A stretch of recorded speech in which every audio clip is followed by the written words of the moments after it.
രണ്ടാം പിണറായി വിജയൻ സർക്കാർ 4ാം വാർഷികം പൂർത്തിയാക്കുമ്പോൾ കടുത്ത വിമർശനങ്ങളാണ് പ്രതിപക്ഷ നിരയിൽ നിന്ന് ഉയരുന്നത്. പ്രതിപക്ഷ നേതാവ് വി.ഡി. സതീശനു പിന്നാലെ മുൻ പ്രതിപക്ഷ നേതാവ് രമേശ് ചെന്നിത്തലയും രൂക്ഷ വിമർശനങ്ങളുമായി രംഗത്തെത്തി. കേരളത്തിന്റെ ഏറ്റവും വെറുക്കപ്പെട്ട മുഖ്യമന്ത്രിയായി പിണറായി വിജയൻ മാറിയെന്ന് ചരിത്രം രേഖപ്പെടുത്തുമെന്നാണ് രമേശ് ചെന്നിത്തല പ്രതികരിച്ചത്.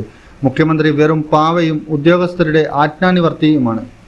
വൻ ആരോപണം ഉന്നയിക്കപ്പെട്ട ഉദ്യോഗസ്ഥരെ പോലും സംരക്ഷിക്കുന്ന നയമാണ് മുഖ്യമന്ത്രി മുന്നോട്ട് വെച്ചതെന്നും Sivasankaran, K M. Abraham, DGP Ajith Kumar തുടങ്ങി എത്രയെത്ര ഉദാഹരണങ്ങളാണ് കാണിക്കാനുള്ളതെന്നും ചെന്നിത്തല പറഞ്ഞു. എല്ലാവർക്കുമൊപ്പം ഇടപാടുകളിൽ പങ്കാളിയായി ലാഭം കൈപ്പറ്റിയ ആളായി മുഖ്യമന്ത്രി മാറിയതുകൊണ്ടാണ് നടപടി പോലും എടുക്കാനാവാതെ നിരന്തര ബ്ലാക്ക്മെയിലിംഗിൽ പിണറായി വിജയൻ വിധേയനാകുന്നതെന്നും രമേശ് ചെന്നിത്തല കുറ്റപ്പെടുത്തുന്നു.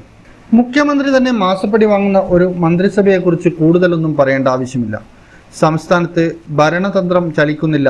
അഴിമതിയുടെ മഹാസാഗരത്തിൽ കിടക്കുമ്പോഴും വനിതകളെയും യുവാക്കളെയും മാനിക്കാൻ പോലും ഈ ഭരണകൂടം തയ്യാറാകുന്നില്ല. സമരങ്ങളെ പുച്ഛിച്ചു തള്ളുന്ന ഫാസിസ്റ്റ് നയമാണ് ഇവിടെ നടപ്പാക്കുന്നത്.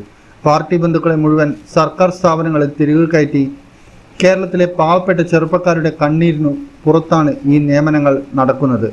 1,00,000-ൽ പരം പിൻവാതിൽ നിയമനങ്ങൾ നടന്നുവെന്നും എംപ്ലോയ്മെന്റ് എക്സ്ചേഞ്ച് വഴി നിയമിക്കേണ്ട അർഹരായ ഉദ്യോഗസ്ഥരിൽ നിന്നും വെറും 1/3 മാത്രമാണ് നിയമനം ലഭിച്ചതെന്നും കണക്കുകൾ വ്യക്തമാക്കുന്നു. കിഫ്ബി വഴി പദ്ധതികൾ നടപ്പാക്കി തുടങ്ങിയതോടെ ദളിത് പിന്നോക്ക വിഭാഗങ്ങൾ അർഹതപ്പെട്ട കോടിക്കണക്കിന് രൂപ സർക്കാരിന്റെ വക മാറ്റി ചെലവഴിച്ചു. അവരുടെ ക്ഷേമ പദ്ധതികളും ഭവന പദ്ധതികളും അവതാളത്തിലായി. സംസ്ഥാനത്ത് നടക്കുന്ന ദളിത് പീഡനങ്ങൾക്ക് കയ്യും കണക്കുമില്ല. മലയോര മേഖലയിൽ കൃഷിയിറക്കാൻ വയ്യാത്ത നിലയിലാണ്. വന്യജീവി ആക്രമണത്തിൽ നഷ്ടപ്പെട്ട ജീവനുകൾ 1000-ലേറാണ്. സർക്കാർ കണ്ണടക്കുകയാണ്. തീരദേശ ജനതയുടെ കാര്യവും വ്യത്യസ്തമല്ല. പട്ടിണി നിത്യ സംഭവമായിരിക്കുന്നു. ഇന്ത്യയിലൊട്ടാകെ നാണയപ്പെരുപ്പം പിന്നോട്ട് പോയപ്പോൾ കേരളത്തിൽ അത് ഇരട്ടിയായി. അവശ്യ സാധനങ്ങളുടെ വില കുതിച്ചുയരുന്നു. സാധാരണക്കാരന് ജീവിതം അസഹനീയമായി. തലതിരിഞ്ഞ സാമ്പത്തിക നയം കേരളത്തെ കടക്കണിയിലാക്കി. കേരളത്തിന്റെ കടം 6 ലക്ഷം കോടിയിലേക്ക് കടക്കുകയാണ്. ഇതുപോലെ പരാജയപ്പെട്ട മറ്റൊരു സർക്കാർ ഉണ്ടോ? അതേസമയം കേരളത്തിലെ സർക്കാർ ആശുപത്രികളിൽ മരുന്നില്ല. കേരളത്തിലെ സപ്ലൈകോയിൽ അവശ്യ സാധനങ്ങൾ ഉണ്ടായിരുന്നില്ല. പക്ഷേ PR ഏജൻസികൾക്കും സോഷ്യൽ മീഡിയയ്ക്കും ചെലവഴിക്കാൻ സർക്കാരിന്റെ കയ്യിൽ പണത്തിന് ഒരു പഞ്ഞവും ഉണ്ടായിട്ടില്ല. വൈദ്യുത ചാർജ്, വെള്ളക്കരം എന്നിവ കുത്തനെ വർദ്ധിപ്പിച്ചു.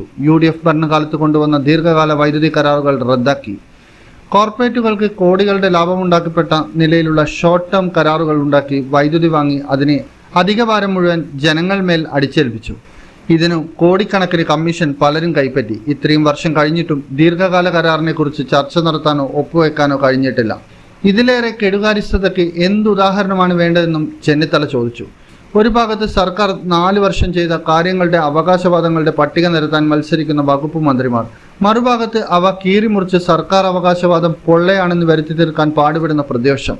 പിണറായി വിജയനും മന്ത്രിമാരും സർക്കാരിന്റെ 4ാം വാർഷികം ആഘോഷിക്കുമ്പോൾ ചൂടുപിടിച്ച രാഷ്ട്രീയ പ്രതിവാദങ്ങൾ നടക്കുകയാണ്. തുടർ ഭരണമാണ് LDF ലക്ഷ്യമെങ്കിൽ ഏത് വിധേനയും ഭരണം പിടിക്കാനുള്ള ശക്തമായ ശ്രമത്തിലാണ് പ്രതിപക്ഷം. അതിനുള്ള ആയുധങ്ങളാവട്ടെ തുടർച്ചയായ ഭരണത്തിനെതിരായ ആരോപണങ്ങളും. പൊളിറ്റിക്കൽ ഡെസ്ക്, ഇന്നറിയാൻ ന്യൂസ് കേരള.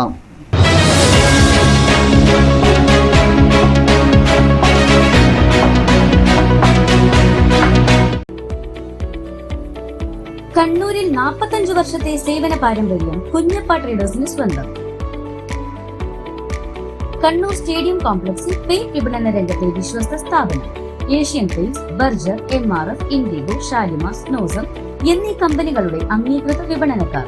മികച്ച ഉപഭോക്തൃ സേവനം Kunjappa ട്രേഡേഴ്സിനെ വ്യത്യസ്തമാക്കുന്നു.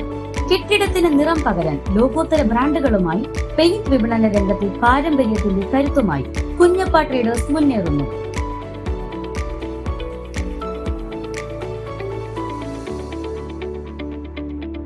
Kunjappa traders, stadium complex, Kannur. Phone 9383 462 422.